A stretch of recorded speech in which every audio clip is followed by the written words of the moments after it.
அனைவருக்குமே வணக்கம். சற்று முன் கிடைத்திருக்கக்கூடிய ஒரு மிக மிக முக்கியமான செய்தி ஒன்று வெளியாகியுள்ளது.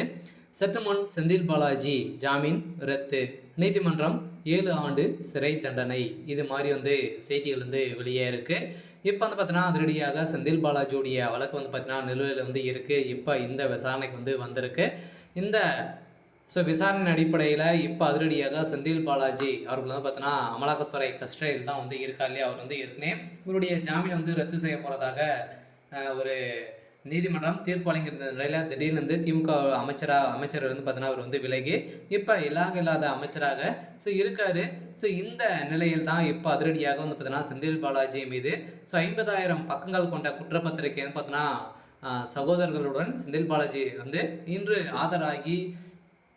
ஆஜராகி இப்போ சட்டத்துக்கு விரோதமான பணப்பரிமாற்ற வழக்கில் இப்போ வசமாக சிக்கியிருக்காரு. இதேமாதிரி இப்போ டாஸ்மார்க்குடைய ஊழலின் அடிப்படையில் மிக குறைந்தபட்சம் 1000 கோடிக்கு மேலே மெகா ஊழல் நடந்திருக்கு அப்படின்னு நிரூபமாயும் இதுக்கு இவர் மீது பார்த்தீங்கன்னா நிறைய குற்றப்பத்திரிகைகள் தாக்கல் செஞ்சுருக்காங்க. இந்த குற்றப்பத்திரிகை தாக்கலின் அடிப்படையில் தான் இப்போ அதிரடியாக செந்தில் பாலாஜியுடைய ஜாமீன் ரத்து செய்து இப்போ அவருக்கு நீதிமன்றம் தீர்ப்பு வழங்க போகிறாங்க. அவருக்கு பக்கம் பார்த்தீங்கன்னா வருகின்ற ஜூன் 23ஆம் தேதி இவருடைய வழக்கு நிலவுக்கு வரப்போகுது.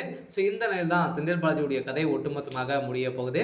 இதை பற்றி இந்த வீடியோவில் நம்ம முழுமையாக பார்க்கலாம். அதுக்கு முன்னாடி நம்ம சேனலுக்கு இப்போ தான் நீங்கள் முதல் முறையாக வந்திருக்கீங்க அப்படின்னா மறக்காமல் நம்மளுடைய சேனலை சப்ஸ்கிரைப் பண்ணி சப்போர்ட் பண்ணுங்கள்.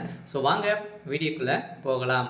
இதை பார்த்தீங்கன்னா சட்டவிரோத பண பரிமாற்ற வழக்கில் முன்னாள் அமைச்சர் செந்தில் பாலாஜி சகோதரருடன் இன்று கோர்ட்டில் பார்த்தீங்கன்னா நேற்று ஆஜராகி இந்த 12 பேருக்கு குற்றப்பத்திரிகை நகல் வழங்கப்பட்டது. இந்த நகலின் அடிப்படையில் முன்னாள் அமைச்சர் செந்தில் பாலாஜி மீது அமலாக்கத்துறை சட்டவிரோத பண பரிமாற்ற வழக்கில் தொடுத்துள்ள இந்த வழக்கு சென்னை முதன்மை அமர்வு நீதிமன்றத்தில் விசாரணை உள்ளது. இருந்தாலுமே செந்தில் பாலாஜி எதிராக அமலாக்கத்துறை குற்றப்பத்திரிகை தாக்கல் செய்திருந்த நிலையில் கூடுதல் பத்திரிகையும் கடந்த ஜனவரியில் தாக்கல் செய்யப்பட்டது. இந்த தாக்கலின் அடிப்படையில் செந்தில் பாலாஜி மீது 13 பேர் மீது குற்றம் சாட்டப்பட்டுள்ளது. இதனால இவருக்கு 50,000 பக்கங்கள் கொண்ட குற்றப்பத்திரிகை ஆவணங்களை காகித வடிவில் வழங்கப்பட்ட அமலாக்கத்துறைக்கு கோர்ட் உத்தரவிட்டு இருந்தது. இந்த நிலையில் தான் நேற்று நடந்த விசாரணை அடிப்படையில் செந்தில் பாலாஜியுடைய வழக்கில் பார்த்தீங்கன்னா இவருக்கு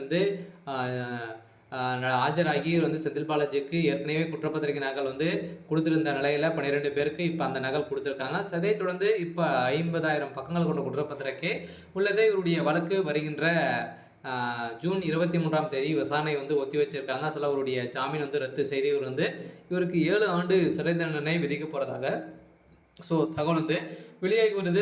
டாஸ்மார்க்குடைய நிறுவனத்தில் நடந்த ரைட்டின் அடிப்படையில் தான் எக்கச்சக்கமான பணங்கள் ஊழல் நடந்திருக்கு அப்படின்ற நிறுவனமாயிருக்கு. சரி, ஓகே. இன்னைக்கான அப்டேட் பார்த்தீங்கன்னா இதுதான். மறக்காமல் நம்மளுடைய சேனலை சப்ஸ்கிரைப் பண்ணி சப்போர்ட் பண்ணுங்கள். தேங்க்யூ.